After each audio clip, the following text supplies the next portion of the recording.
Hey, what's going on, guys? Welcome to another episode of the Feed Me, Fuel Me podcast. There's and Jeff coming to you from Encinitas, California, and we had the pleasure of speaking with transformational coach Anat Peri. How are you, darling? Wonderful. It's a good, beautiful, sunny Sunday. Right. It's so good to sit down with you. We got a hold of you via Mike Bledsoe. In his words, you are responsible for his biggest transformation to date. And I've known him for a handful of years now, and I've seen him go through a number of transformations. So I know that that's saying a lot.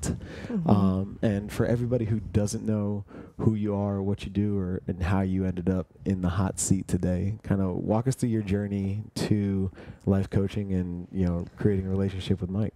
Whew. Where does one begin? Thank you, Mike. Thank you guys for having me. Yeah. So I've been in the transformational space for about 14 years, and I spent 10 of those years focusing mainly on myself, on getting to a place where I felt like my life looks transformed, actually looks different. My garden does not look the same.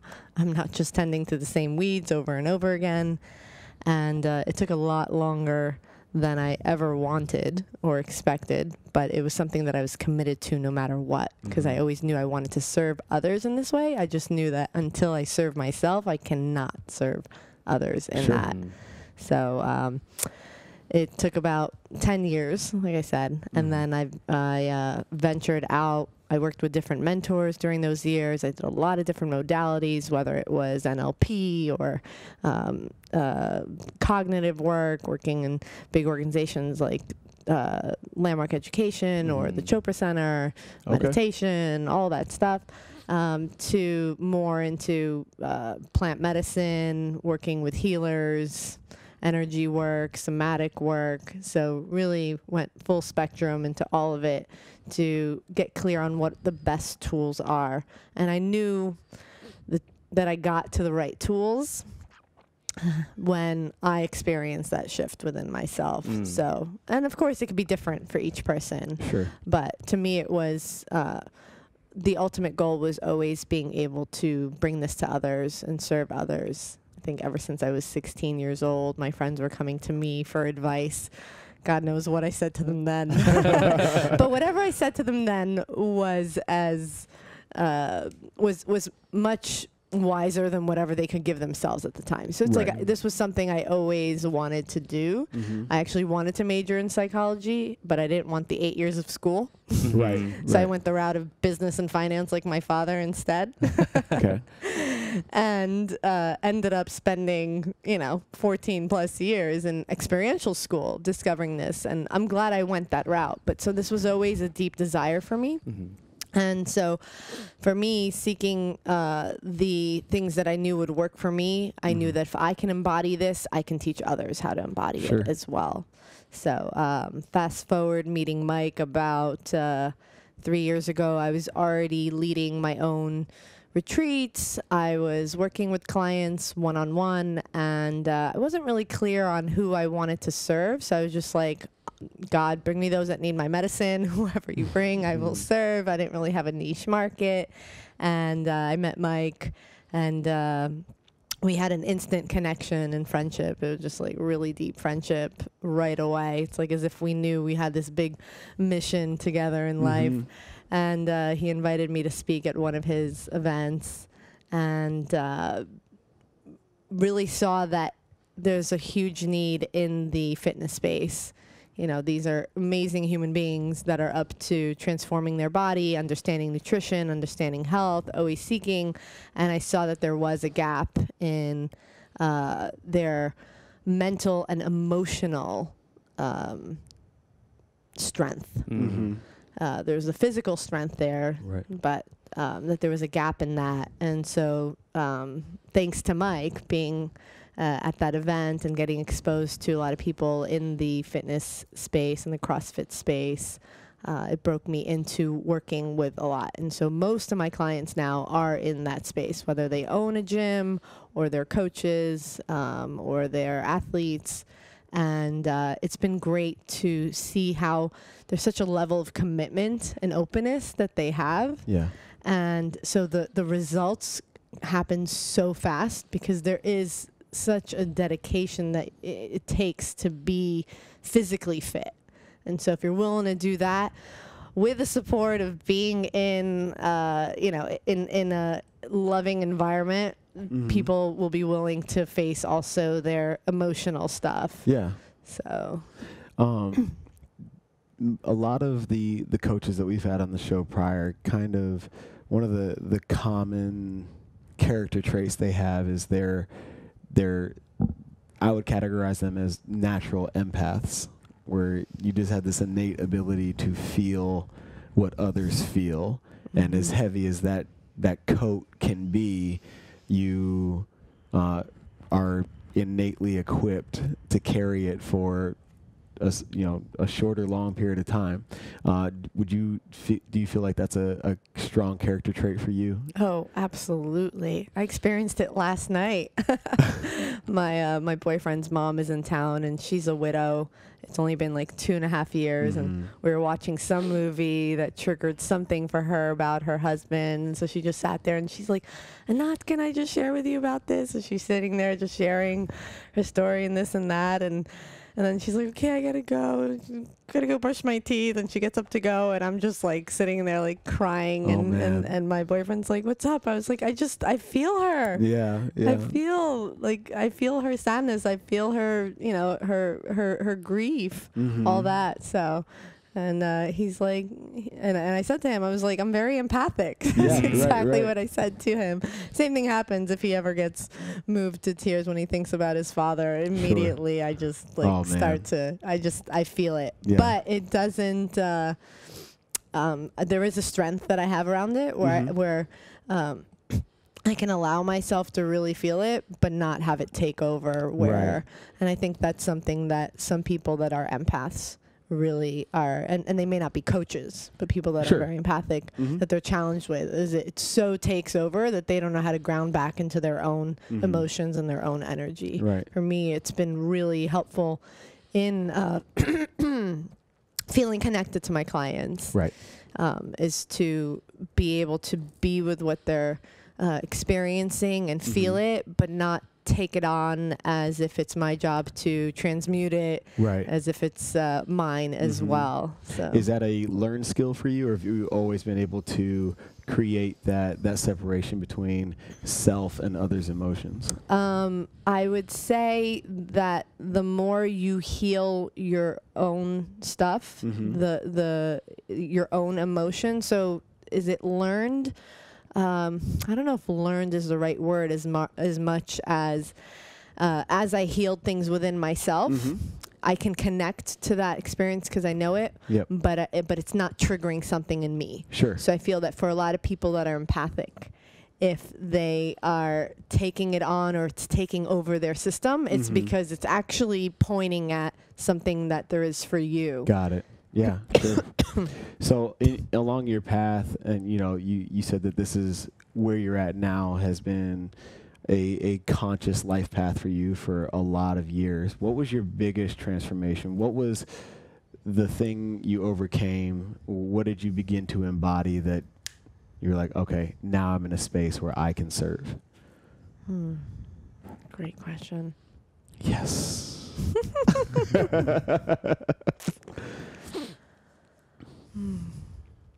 Probably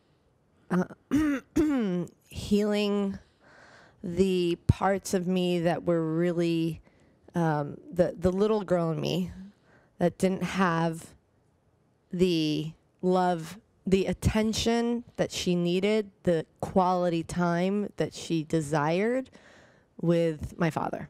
Okay. And my father was around. He still is around. Actually, it was his birthday yesterday. And but he worked when I was a child up until we moved to America from Israel. So until I was 7, he worked 16 hours a day running a hotel. So I didn't really have a lot of time. And what people need to understand is that the relationship a child, whether it's a boy or a girl, have with their father is father is the first experience that you have of something outside of you loving you. Okay. Okay? I'll backtrack here a bit. Mom, you spent 9-10 months in the womb in mom's energy. Mom's energy feels very familiar to you. You come out of the womb, you're born, she holds you, and you're just like, oh, well, this feels familiar. You don't know what you're seeing or hearing yet, but you can feel as a baby, you can feel the energy. And that energy feels familiar. It feels like the energy you just spent 9 or so months in. Right. So automatically it forms this relationship with mom that mom is me. Mom is an extension of me. And so mom and dad can behave and say the exact same thing. But how you view, as like you look at mentors, right? How you view the teacher mom is going to teach me everything about the self because she is me. She's an extension of me. And then dad comes and picks you up and says, son, I love you. I'm your father. And you're like, well, I've never felt this energy before. But I'd imagine the first time your father picks you up, he's in a state of extreme love that, you know, his energy is just so loving. And so that baby feels something outside of that familiar energy that feels very loving. And so suddenly the bond, the mentorship, what this person, this entity represents is something outside of me loving me. This is father represents the world. Father represents the heart. Father represents the relationship with the ultimate father, with God. Because again, God, we don't see God. It's something outside of us that we are told to believe is here for us. So same thing, your father represents something outside of you. So going back to me, not having that time with my dad really created a gap in my learning. There's things that we learn from our teachers, also known as mom and dad. And so mom, a lot of times we will learn about everything related to how to take care of ourselves, how to know what we need and want, how to feel safe within ourselves. Father is going to teach us everything related to everything outside of us, love and relationships with others, vulnerability, right? Being open to something outside of us. God, purpose, passion, courage. And so not having in those early years, which is when you're being developed and that script is forming, not having enough time with my father created learning that wasn't what you really want to learn. Like how it affected me was I'm invisible. I don't matter. Other things are more important than me because here's this man that represents the world, that represents love and relations with others. And he's leaving the house at 6 a.m., getting home at 10 p.m., doing it all over again. And I may see him for a day on the weekend. So how does that imprint me? What does that teach me about God being there for me or a man being there for me? Right. What does that teach me about relationships with men? So here I am as an adult in my early 30s repeating the same thing with men. Because again, these early years form your script. That's very interesting in your description of what mother is here to teach and what father is here to teach. And the word that sticks out to me in what father brings to the table is he's there to teach you vulnerability, which is, you know, in a very naive sense, vulnerability is in the feminine category. And for those that don't speak this language, they put femininity in the camp of women. So, you know, if you're connecting those dots in this way, you would think it's very easy to think that mother's there to teach you vulnerability. Whereas as men, especially in American society, vulnerability is shunned, put that shit away, hold that inside. And as a father, I've got a 2.5-year-old and a 6-month-old. It's very interesting that that's my job to teach that, you know. Can you see why? Oh, yeah. No, I get it. You know, I've been in this circle for quite a while. So, like, I completely understand, but I've not heard it out loud that way. Yeah. So that's Yeah. it's really interesting. Yeah, because again, the child knows or expects mom is always going to be here. Mom is me. Mom is just an extension of me. Sure. And so it's easy, to feel that safe and comfortable with mom. And so with dad, it's like every time there's this chance that you're taking to be open. And for father to also show his emotions or share with you or open up to you about things. Right. Because again, he represents the world. So if dad is just busy being a provider, which my father was a great provider, Sure. a loving man, but just no time in actually showing that. Right. So even now, I'm still learning what vulnerability is. In my relationship, my boyfriend's always saying, like, be more vulnerable. And the thing that comes to mind is, what does that look like? Yeah. I don't have a lot of frameworks for that. I don't Sure. have a lot of experiences when I was a child of here's what it looks like. Here's what it looks like. Again, how we learn as children is by what we see, what we hear, and what we feel. Correct. And that imprint is your script. Yeah. And it keeps running. And if you don't replace it or get new learning, then you're going to default to that always. Right. So I'm still learning. He had a father that was very engaged, very involved in so many ways. So to him, he's got so many frameworks for it. Right. And so it's he's a blessing in my life because he can bring that out of you now. He brings that out of me, and he wants that with me. Sure. But I spent many years in relationships with men that fit the script of my father. Right. That makes Right. sense. So for those listening, if you look at the patterns in your life, most likely you are just replaying a script, handing new people the role to play. Play my father, play my father, Yeah, play my yeah. father. I was in many relationships. I'll be 39 next week, so I spent many relationships like that. As you continue to hand out that script, is it with the intention that, here, play my father, with the expectation of filling that void that's missing?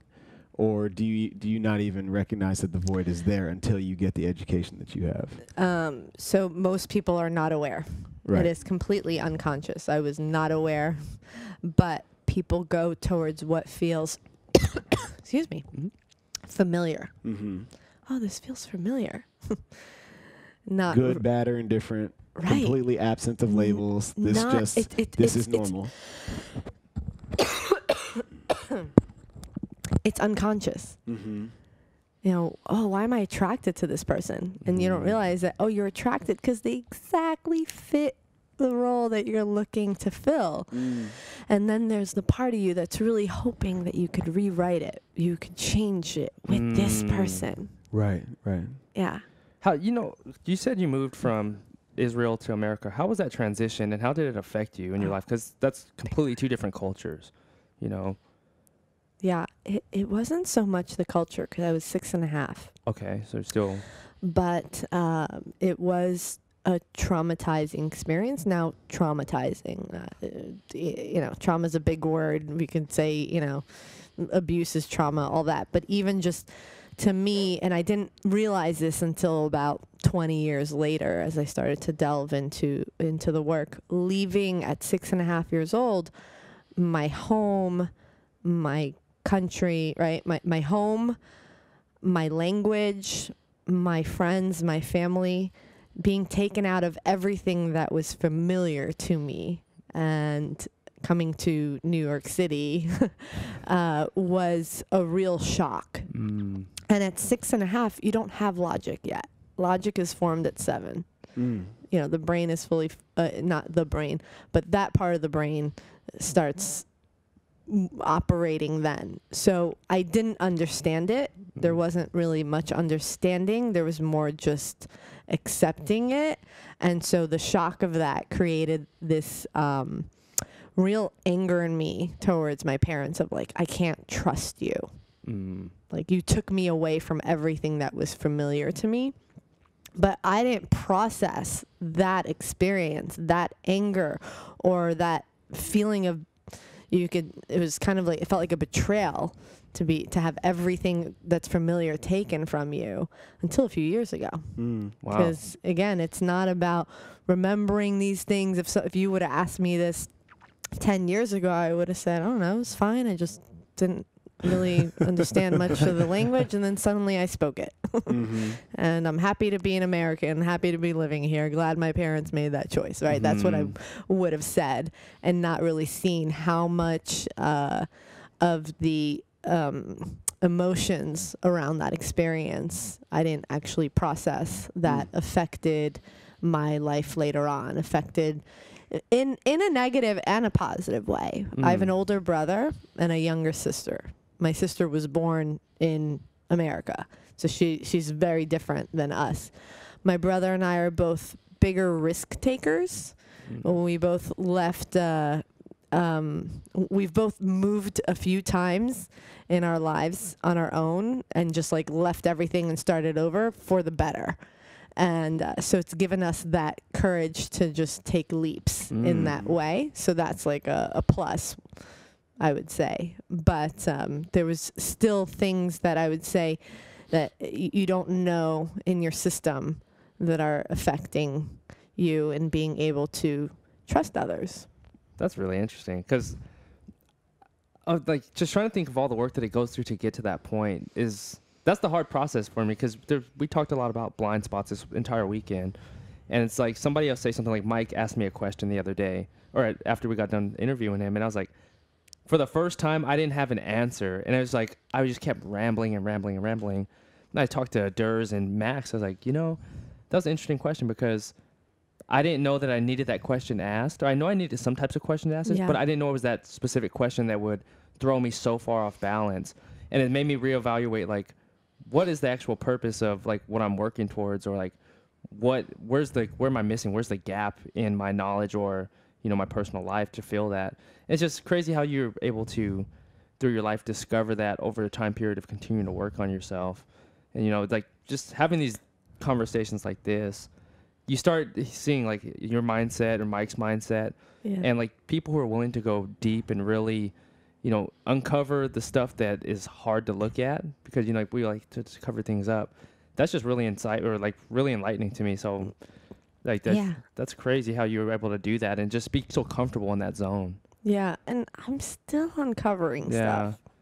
I'm still uncovering. And if, the real key to what I've found to really uncovering the wisdom, the answer is being with the sensations and the emotions that we normally run from in whatever way, whether it's food, whether it's drugs, whether it's alcohol, whether it's television, whether it's just, let me just go hang out with friends, instead to sit with it and really be with it. Yeah. I mean, I uncovered something huge 2 weeks ago that I'm still like, oh my God, I never saw this about myself.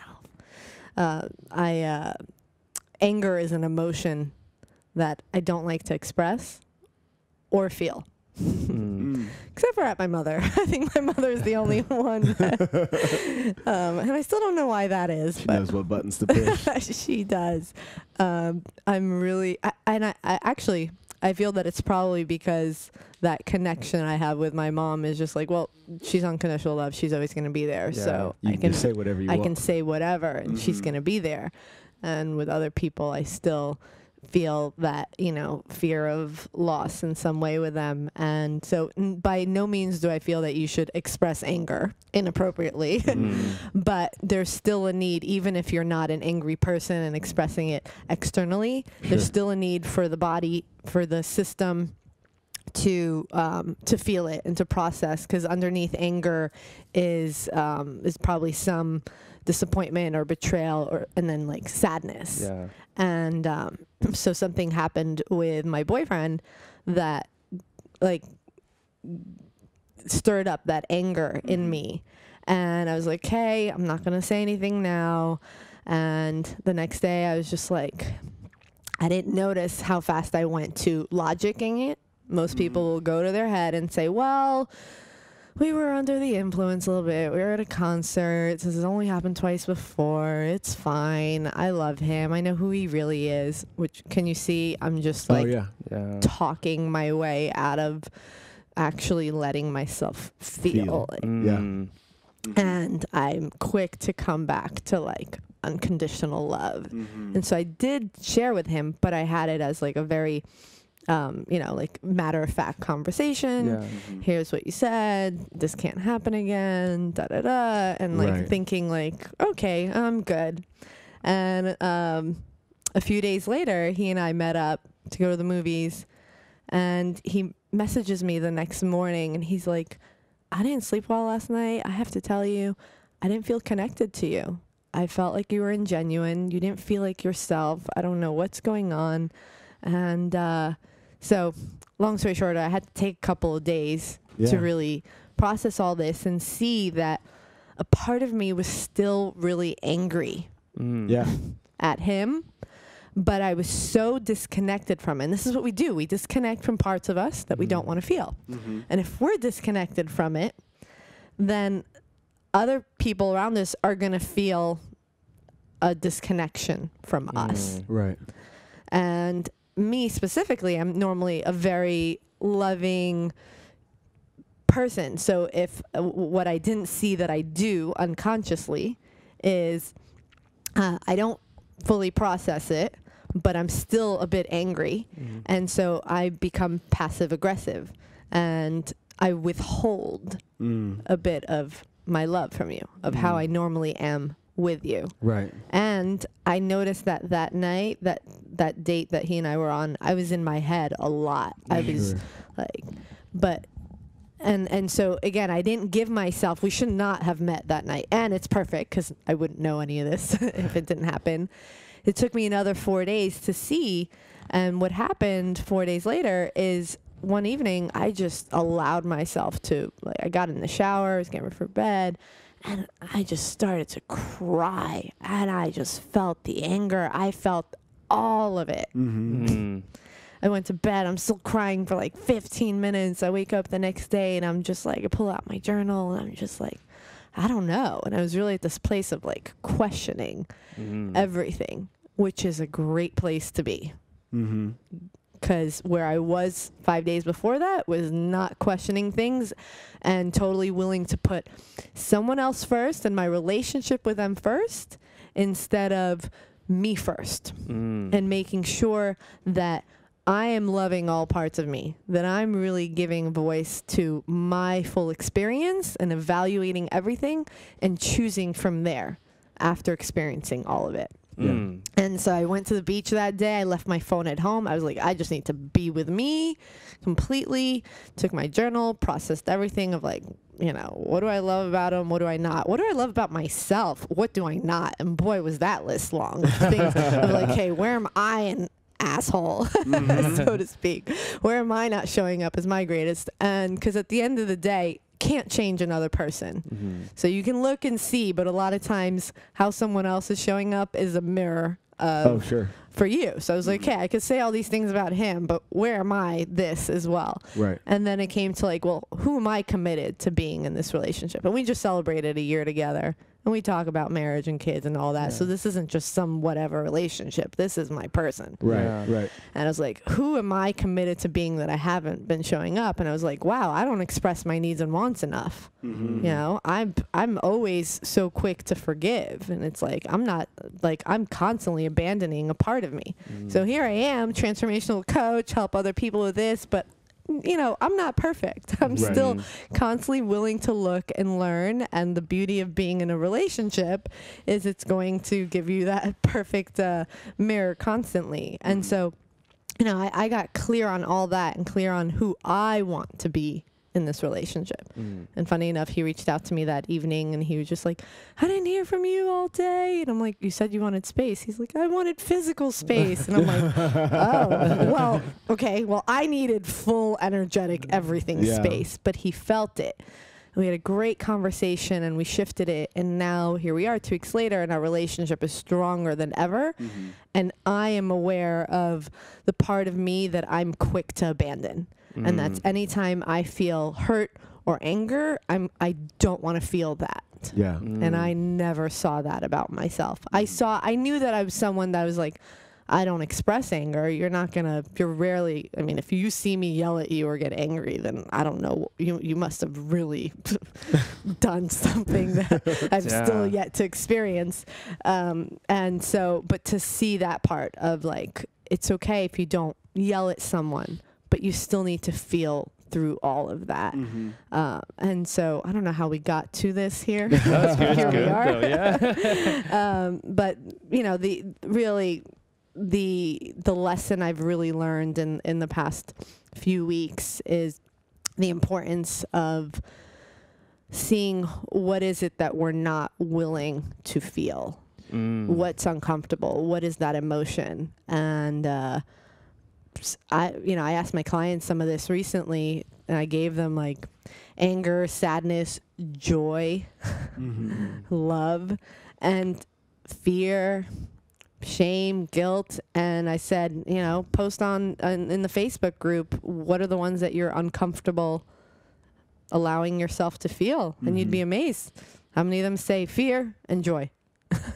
Back. Anger, sadness, right? But it's like even the ones that you think it should be easy to feel, like, I want to feel love, I want to feel joy, people rob themselves up. And it's usually because they're not willing to allow themselves to feel the lows.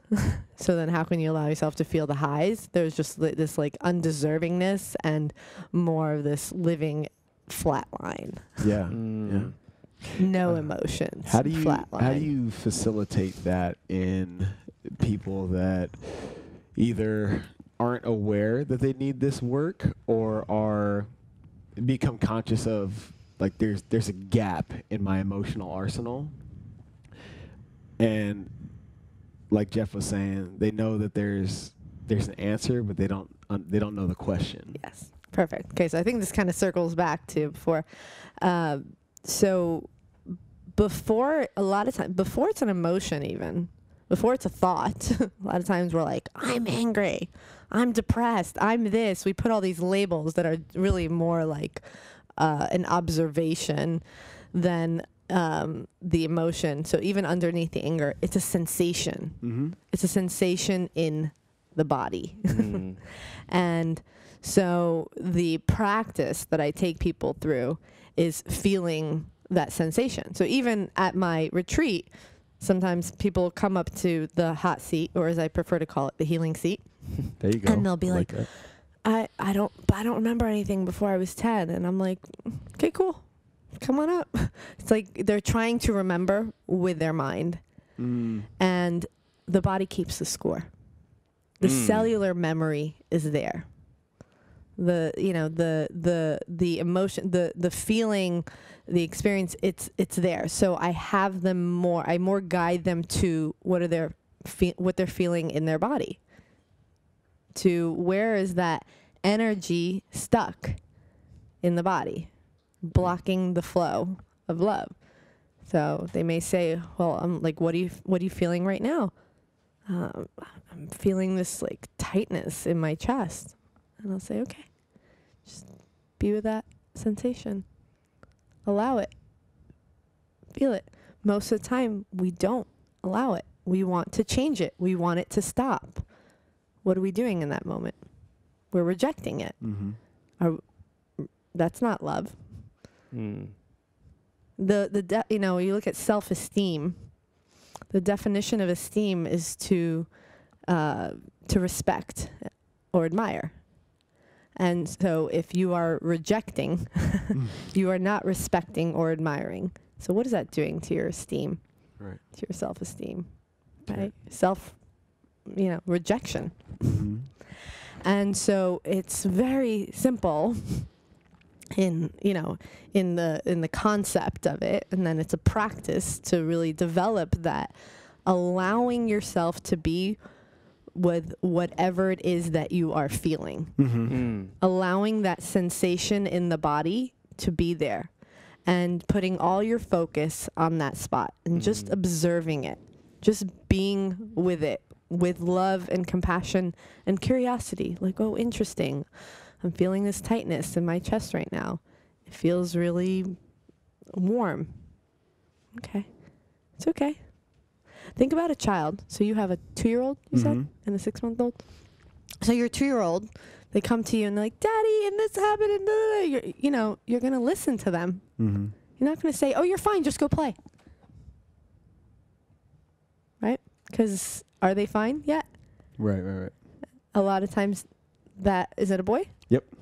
Your son just needs to let all that be expressed. Right. And felt, and he just wants you to understand. Sure. There's nothing that you need to do, Right. but just give him love and attention in that moment. Yeah. And when you do, he comes out of that, and he's like, he forgets about it, and he's ready to play. It's so funny that that's how you describe it, because that's exactly how it is. He goes through, stubs his toe, or scares himself somehow.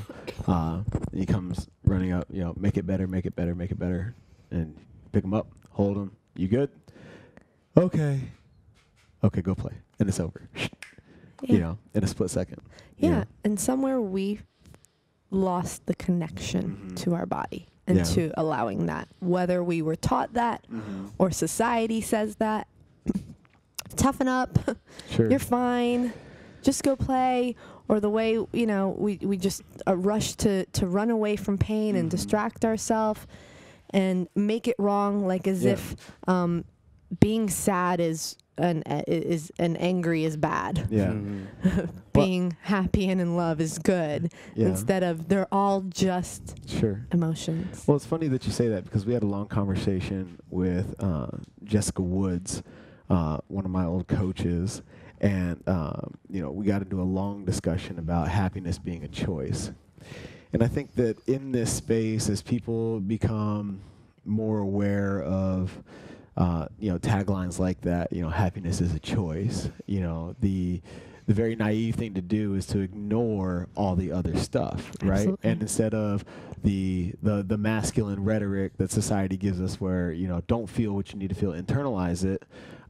The other side of that, happiness being a choice, is, well, throw anger away, don't feel it, and choose to be happy again. Well, diving into this conversation, there's that extra piece of information where you do indeed need to feel what you're feeling for as long as you need to feel it. Exactly. Give yourself permission to do so.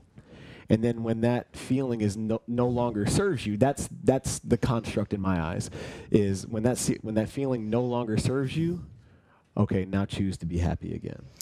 Yeah, and there's a Is that difference. accurate? So it's close. Okay. And there's a difference between being with it and indulging in it. Oh, okay. I use the analogy. I'm like, well, don't jump into the shit pool with that part of you, Right. but connect to that part of you and pull that part out.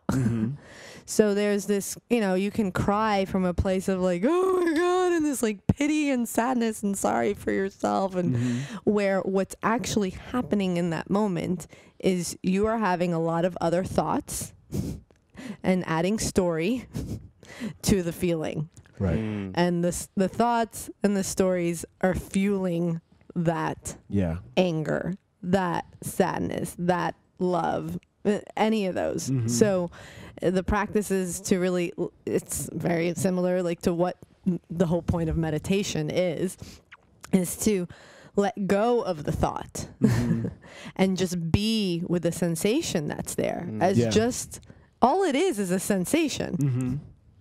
And a lot of times people are like, I just can't be with this anymore. I can't be with that. I'm like, no, actually you need to learn to be with it and recognize that it's a sensation, and everything else that you're adding to it is just imagined, is just stories. Sure. And so you won't actually have to choose at a point to be like, well, this no longer serves me. You'll be like, oh, well, I could be with this any time that this comes up. Right. All it is a sensation. And the wisdom shows up the clarity arises when you can be with it from a loving place. A lot of times that tightness in the chest suddenly won't be there anymore just because you allowed it so much to be. And it happened so many times. I mean, this is how I got to the clarity I got to 2 weeks ago. Just like, wow, I see where I withheld like so much of my love from this person. So wisdom comes and suddenly you feel free. Yeah. There isn't this, I need to, okay, enough indulging, and now let me go be happy. It's happiness will emerge in that.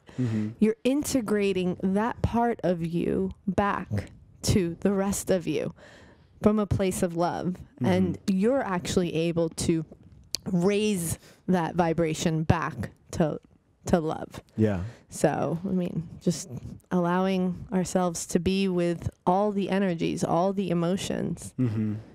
That's is awesome. the key. Yeah. So, In your that's the journey difference. of learning everything that you've gone through several different practices in NLP. Was there one person? I imagine there's been many people, but was there one specific person that sticks out in your mind that really opened you up to had that profound moment on you, or that made you dive deep into yourself? Yes. I'm laughing because as you're saying that, first I thought about the body-mind psychologist that I worked with that became one of my mentors that really led to a lot of the work that I now facilitate. But then what I really thought about was actually the guy that I was dating at the time. And that he was the catalyst for me diving into the deepest work of my life. Wow. Yeah. And so it wasn't like, oh, we should give him a trophy. Thank you. It was more I think for everyone listening here to recognize that sometimes, your biggest teacher isn't going to be a teacher or a mentor. Right. But it's going to be your brother. It's going to be your former business partner. It's going to be your ex-boyfriend or your girlfriend. And, they're coming into your life to be the thing that just gets you so deep in your heart, so feeling so heartbroken, so frustrated that you can't have what it is that you think you want with this person or in this relationship. That leads you to just really seeking the answers. So, yeah. So I'd say, I look back and I'm like, well, thank God for him. He was the catalyst in my life. And then, of course, the other people that showed up to introduce me to, at the time, this body-mind psychologist that I worked with, and specifically the work I did with him was it. And I can't even give credit to the work or to him, and not give credit. I could give credit to both. Yeah. But the credit really is also to myself. And this is the same thing I tell my clients now. They thank me. I had a client thank me today in a post on Instagram. And, Michael saying, that I'm responsible for his biggest transformation. And I'm like, hey, well, I can take credit for that. But really, it's each of them doing the work. Right. Right. When people look at doing my retreat, I say to them, I was like, I want you to ask me a question. Anat, is this going to work for me? And they're like, okay. Anat, is this going to work for me? I go, no. They're like, okay. Is this going to work for me? And I'm like, nope, this isn't going to work for you. This is going to work with you. I'm not going to work for you. I'm going to work with you. It's the same thing as a gym. Right. You can have the nicest gym, best music, best equipment, but if someone goes in there and they're not doing their part, that shit ain't working. And so I could give credit to a lot of people in my life, and at the end of the day, you need to show up for you. Yeah. How do you get people? You're the one that could save you, nobody else. And we don't know at what point that's going to be. That's why I tell people, I'm like, my work is great, and you may get to it in some other way. It's when you decide that you're ready to commit no matter what, and then trusting that whoever shows up, whatever teachers, whatever people show up, they're the ones guiding you because you finally made that decision and that commitment. How do you help people gain appreciation for that simple fact that the people and the circumstances that come into your life to teach you the biggest lessons oftentimes aren't in a position of instruction or mentorship. It's some asshole that you dated back in the day, or, you know, a real shitty business situation or whatever. And I would assume that a lot of people that seek you out are coming from a place of victimhood, right? And part of what you bring them out of is ownership of their part of the equation. How do you help them gain an appreciation for the concept that these adverse circumstances, this adversity that you've been through, came about to bring awareness to your consciousness and teach you a lesson? Yeah, so I think off the bat, if people are coming and they're in such a place of victim, and some people come to me when they're in that, and some people come because they're just seekers and they're hungry for more. But if someone's in a place of victimhood, telling someone that is not going to register for them. You can't tell them. You have to bring them to seeing where the gift in this lies. But one of my own practices to this day is when something happens that I don't want to accept, I practice as quick as possible already saying thank you for this experience. Literally saying, because how many of you can look back, whether it's 2 weeks ago, which now I could really easily say thank you for that breakdown with my boyfriend, or 5 years ago, and say, oh my God, thank God that happened. Right? We look back and we say it. Right. So if we can actually step into believing that everything that happens is for your highest and greatest, even if it doesn't look that way. And so start saying thank you now. And you may be in it. Like 2 weeks ago, it was hard. I'm sitting there and I'm like, thank you, thank you. And I don't feel it yet, but I'm saying it because I want to be able to see the gift in this instead of continuing to see the shit in this, the victim of this. So it's like, if any of you listening are experiencing something right now that you don't want to be experiencing, I want you to get that. If you start saying thank you now, it's like clearing that path. Yeah. They say suffering is optional. Suffering only shows up when you are in an argument with reality. The quicker you can accept whatever is happening to you as this is what's happening, it's it. Don't fight it. It's that resistance to it that has you suffer. You know, if we're in traffic, let's say we're driving from here to LA, most likely we're going to hit some traffic. We can resist it or spend time thinking about, why is there traffic? Is it that there's an accident, lanes merging, like this sucks, da-da-da? Or I can say, all right, well, me trying to figure that out is not going to get rid of the fact that what is happening right now is that there's traffic. Right. So instead, I can be like, okay, there's traffic.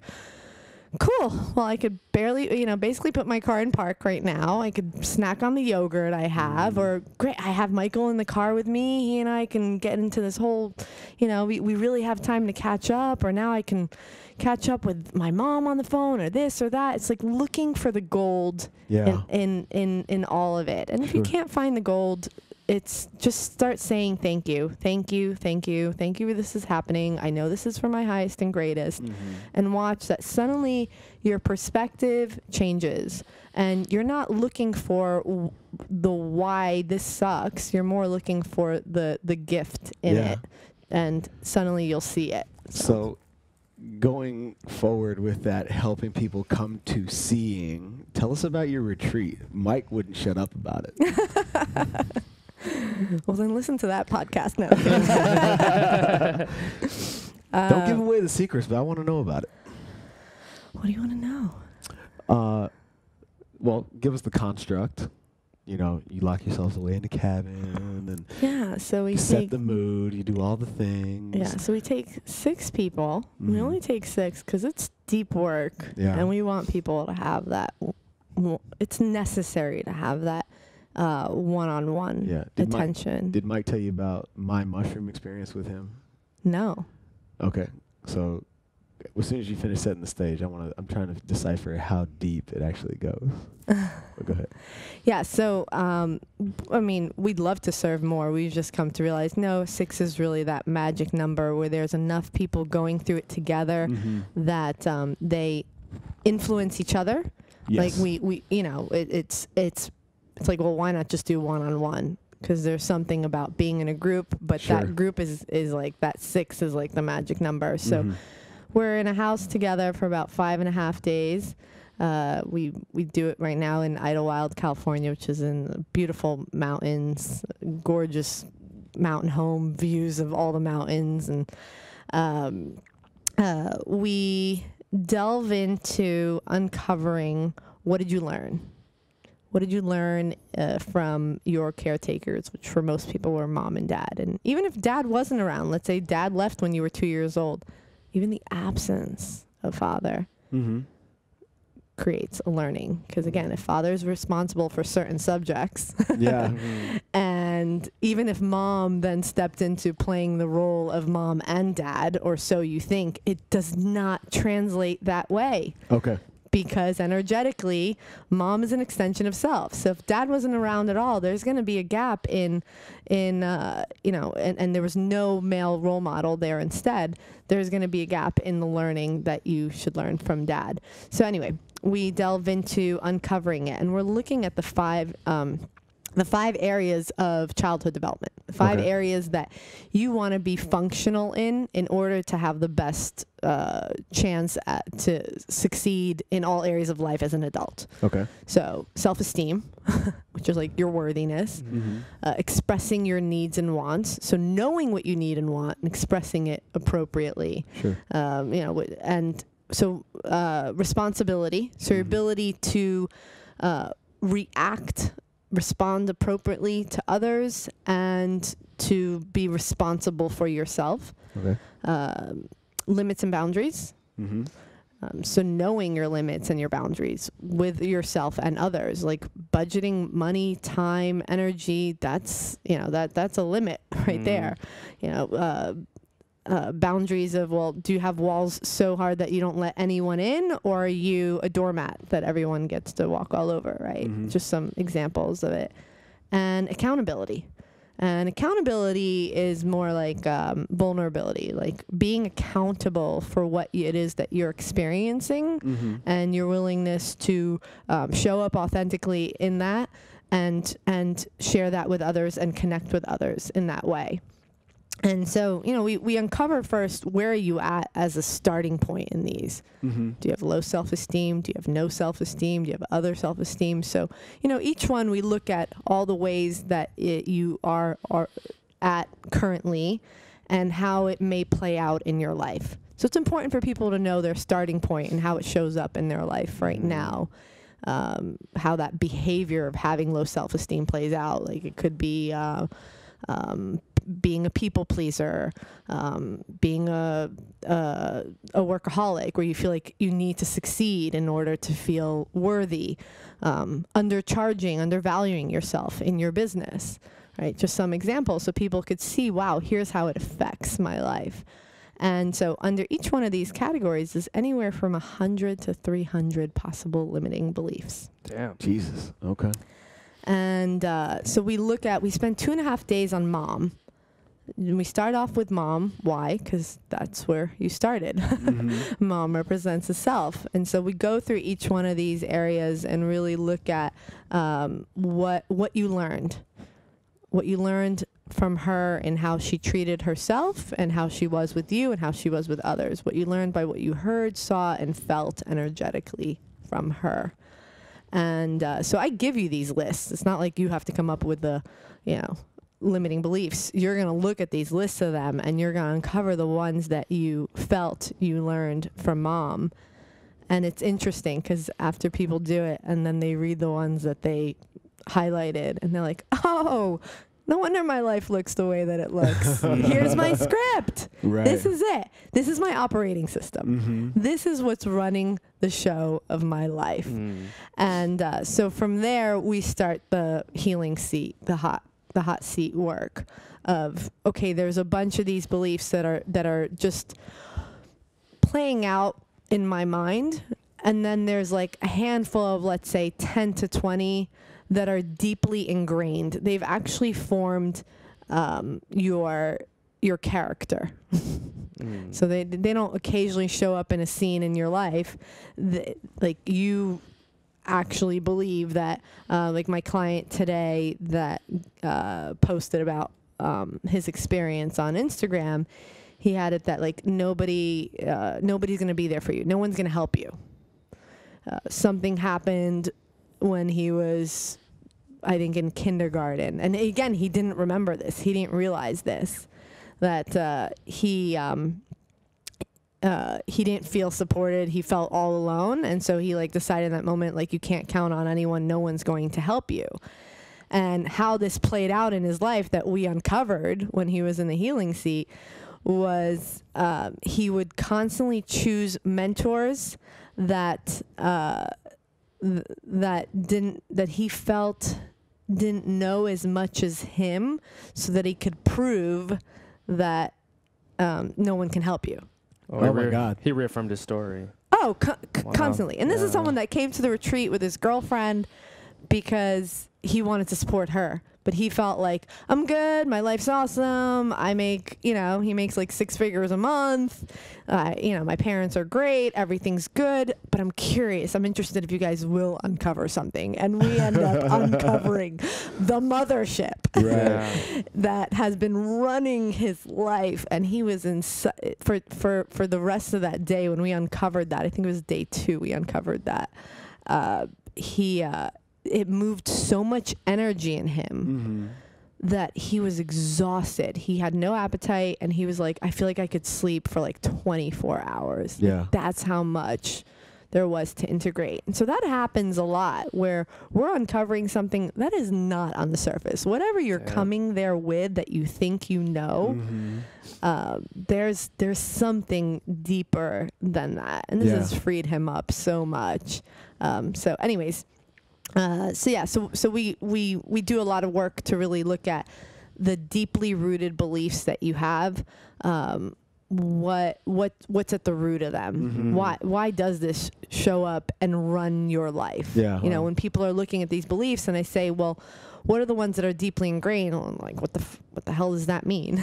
Well, it means, you could see that it actually, it plays such a role in your life that you relate to it as if like, this is who I am. Like nobody, I'm always right, or I'm stupid, or, others are more important than me. Like whatever it is for someone, they'll see it constantly in their life all the time.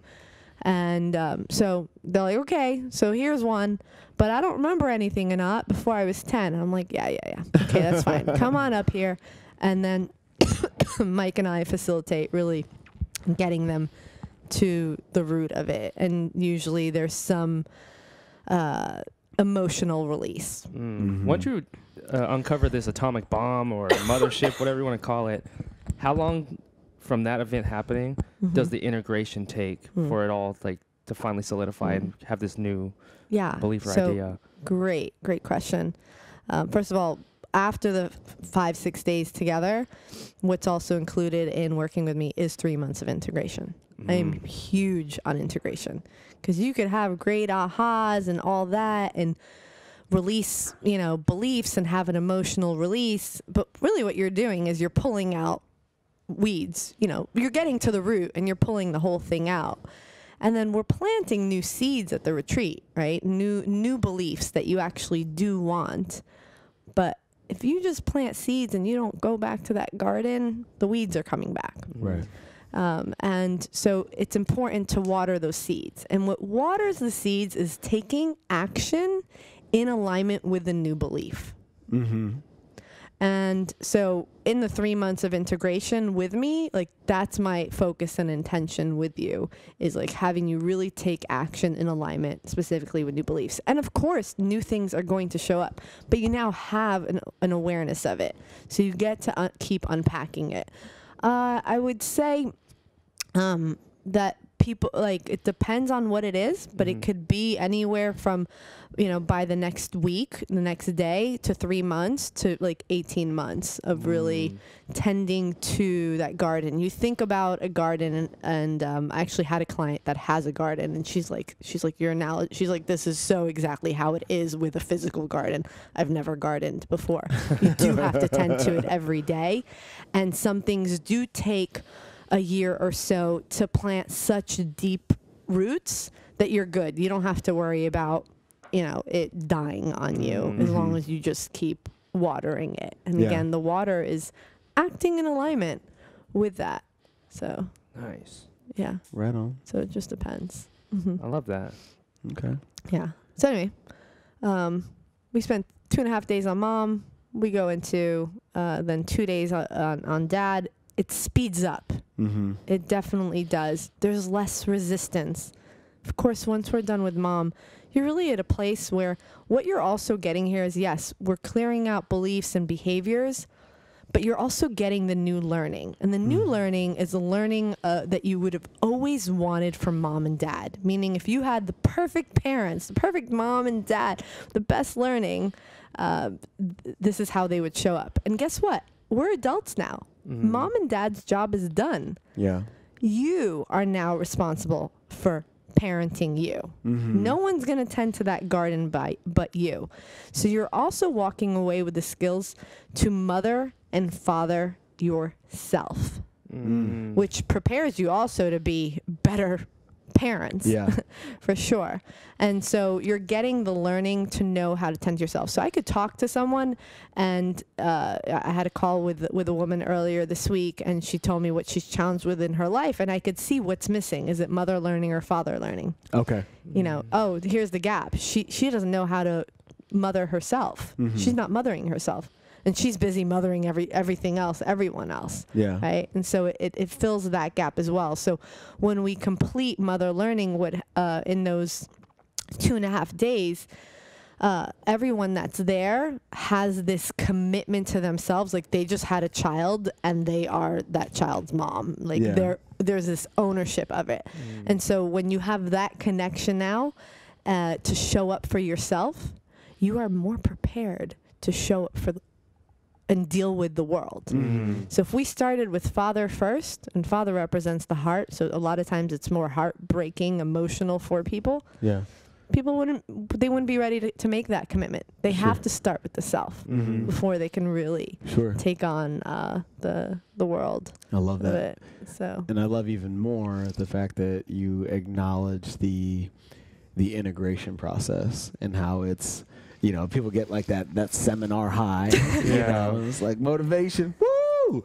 And then they leave that collective energy and they go right back to where they were at. Yeah, because you're going back to habitual life. Most of us have a habitual life. We have our routines. And what you don't realize is some of these routines came from limiting beliefs. Right. And you just cleared out those limiting beliefs. So if you go back and operate the same way, doing everything the same job, same everything, you're just going to reinforce the old. Right. So Michael, for example, day 3 of his was like, oh shoot, I got to have a talk with my business partner. I got to step down from my role at Barbell Shrugged. He just saw that him continuing to be in that role came from XYZ limiting beliefs. And so he was really aware of that. And he's like, here's an action I need to take. Yeah. And because he took that action quickly, he was able to start to really transform his garden. And you look at what he's up to now, it's all because he took that massive action. So here's a question for you. Why are people reluctant? Are we good on time? Yeah. Okay. Why are people reluctant to do this kind of work? I would consider myself a seeker. I would consider Jeff a seeker. That's why Feed Me, Fuel Me exists, is seeking this conversation and creating exposure for it. But why are people so reluctant to do that deep work and ask themselves those questions? People are afraid of the unknown. We're creatures of comfort, and people have found comfort in the excuse me, survival that they've created for themselves.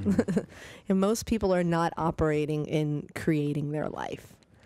They're operating in survival. And they've created ways to survive the things that they don't like and create and create this illusion of comfort as much as possible.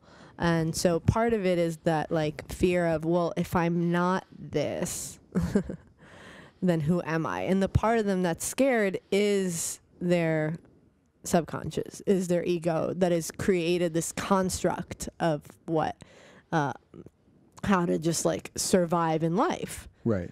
I'm surviving. Most people are busy surviving. They're not thriving, and they're definitely not in creation. And so there's the fear of what am I going to uncover? And because I've spent all these years creating this safety for myself, but it's an illusion. You don't actually feel safe. You are in fight or flight constantly. Right. So that's part of it. And what they're going, and a lot of them know that they have stuff in Pandora's box. And there's a fear of opening that up, of dealing with, oh, the abuse from mom and dad, or that dad left, or this or that. They don't want to open and feel that because they don't know if they could handle that feeling. And no, you probably can't handle it on your own. You're right. Hence the group setting. Hence the group. Hence a really like small, intimate, safe container, as I call it, where I'm going to guide you. You're not here to do it alone. This isn't going, you know, you're not going to work for this alone, but I'm not going to do all the work either. This is together, we're going to do this. If I could offer this in another way, I would. But right now, like in order to go that deep, people need to know that they're, you know, you're safe. I'm here. I'm holding you. And what I love about facilitating this with Mike now, because I did this, I think I led like 14 retreats without him, is to have the balance of the feminine and the masculine energy. There's times when it's my energy and love and support that people need, and it's times when it's his. And to have both, our ability together to facilitate and take people to really face their, you know, the things, the feelings, the fears, the doubts, whatever it is that they haven't wanted to feel, has been exponential. Yeah. Awesome. I'm stuck with him. Gladly. No, that's massive that, you know, you are humble enough in your own practice to see what the addition of another solid energy brings to the table. You know, that thing that is your creation, you know, to bring in another energy can oftentimes be seen as an immediate conflict or a compromise you're not willing to make for whatever unknown reason. Yeah. So the fact that, you know, you recognize that Mike is a solid addition to the deal, and how much more powerful and efficacious it has become speaks so highly of you. Thank you. So that's awesome. Yeah, and I didn't know that. Again, none of this was my plan. I was just here to serve, and then suddenly I'm, you know, it just keeps unfolding. And the first time, like, it was just like, well, let's try this out. And we facilitated one in March together, and he was still more in the role of apprenticing and learning as much as me feeling a 50-50 in it, but it felt great to have him there. And then I did one in May. They were traveling, so I did one without him. So I got to have that experience again of not having his energy, because it's not like he was facilitating that much, supporting it. And I'm like, okay, I felt the difference. And then in August, when we facilitated together, and you know, he was like miles ahead of where he was in March, and it felt so even and such a synergy. It was just like we looked at each other down and we're like, this is like we're in this together. like doing this apart is just not as powerful as doing this together. So I feel very blessed. How often are you guys conducting the training camp for the soul? About every 2 to 3 months. So our next one's in November. That one's sold out, and then we still have spots in January, and then we might be doing February, or we may postpone February to March. Okay. So yeah, about every 2 to 3 months, depending on the schedule. Okay. Yeah. Cool. Okay. How would you define your personal vision and your business vision, or are they the same for you? Personal vision, like for my life? For your life. Same or different? I'd say, well, my vision personally is to serve others and at the same time to stay balanced in my life. You know, I want to have a family and be a mother, and I'm big on work-life balance. I'm not looking to build a multi-million-dollar business or something that takes over me and I'm traveling all the time. And, you know, I really want to experience my own fun and play and my life. And I love what I do. I have fun in it. But my vision is always to keep balance, to serve others, and at the same time to have fun and enjoy life. So, and my boyfriend's perfect for me in that sense because he's not in this industry. So when he and I are together, we get to completely unplug. Yeah, and I just get to play. So, and you know, in my vision for this is really to serve as many people as possible, and to bring people to a place of knowing themselves as powerful creators, really getting that you're the writer, director, producer, and actor of the movie called your life, and you're also the editor. And so take a hold of that script. Be willing to look at it. Be willing to feel whatever is there and rewrite it. And step into creation and keep creating. And what you create this year may be different than what you want to create next year. But you hold that power to create, and more specifically to co-create. There's a part of surrender in it too, and know that like you know, you're being guided here as well. So I'm still in the exploration of that vision for my business, my service, and it's more of a constant question of how can I serve more. You know, if our retreats are limited to 6 people, it sucks, and it's what it needs to be right now, right? And so I'm like in the exploration of, well, will I go into training others how to do this? Maybe. Right now I launched a beta program, an 8-week program. I'm taking 6 people. I like the number 6. Taking 6 people currently through that, where it doesn't replace training camp for the soul, but I'm testing out, and I'm only into week 3 right now, giving people what I feel I can that is not too much for them to do on their own where they're scared to face it. Yeah. But and can this create enough of a shift for people to step into creation and to be free from stuff? And it's virtual. It's a course with a weekly group call. It's a beta test. You know, I've never felt. Mike is actually the one that told me, Anat, you have a course in you. You need to put something else out. And I've never felt such excitement and clarity around it, and such fun in creating it. And so it's flowing in a way that has me feel like yes, this is going to be good. And I'm not attached to that. I'm really open to like, this is a beta test, and you're not just going to put something out to put something out and say, oh, I'm helping more people. No, if I can't create enough of a shift with them, well, I'll probably try another, you know, it's a beta test, so we'll be okay, what needs to be tweaked and all that. But my hope and intention is that it does. And so those that can't take off 6 days and be in a retreat, or can't afford it because it's not it's not cheap, and it's worth the investment, that I can have something that could serve more people virtually. I love that. Solid. So That's dope. yeah, I want as many people as possible to have access to this. Yeah. So whatever way that's supposed to come through. Cool. It's coming. Yeah. That's Thank you. awesome.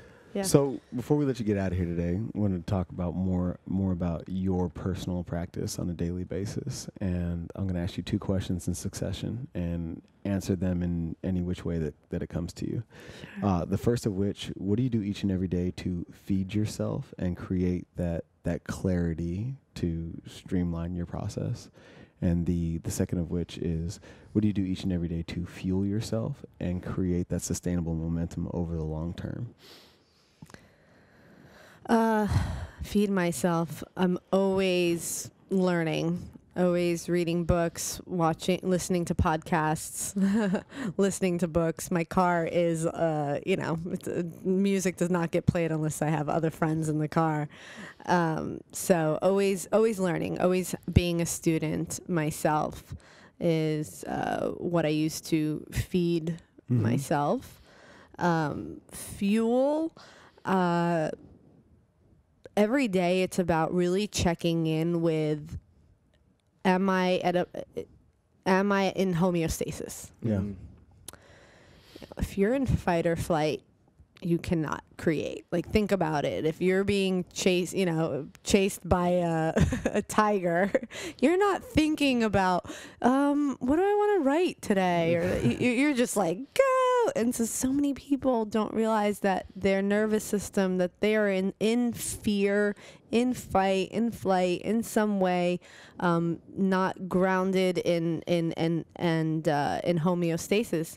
And so I know that if my nervous system, if I feel off in that way, that the most important work for me to do is to go internal, go into those emotions, feel whatever is there, do the breath work, bring myself back to a place where I feel I'm safe, safe within my body, safe within my system, because then I have access to creating.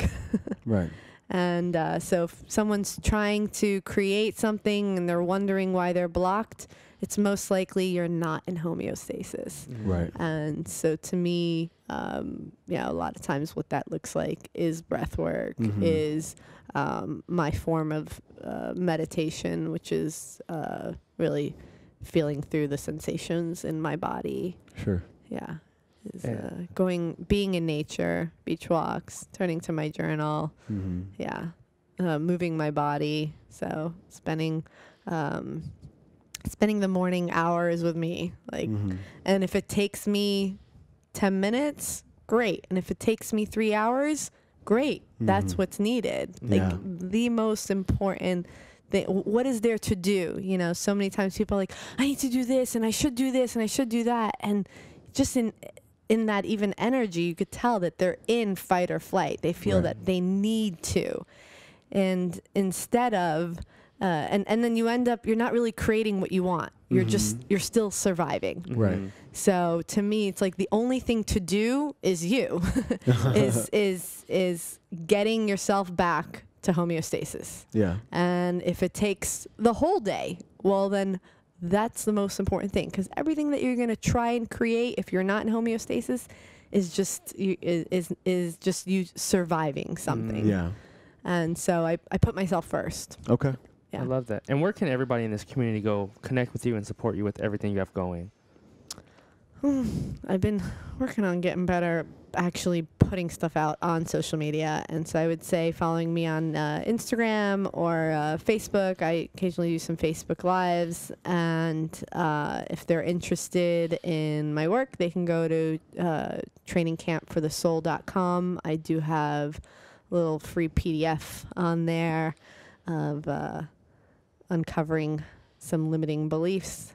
And if people want more, they can always private message me and set up a call. Yeah, I'm always willing to have a a call and get to know someone and guide them to whether it's really a fit. My work is not something I sell people on, because again, if you're not ready, you're not going to do your part, and this isn't going to work for you. Right. And but I'm always willing to give people a little guidance to whatever it is. So if, they have to show that they're committed.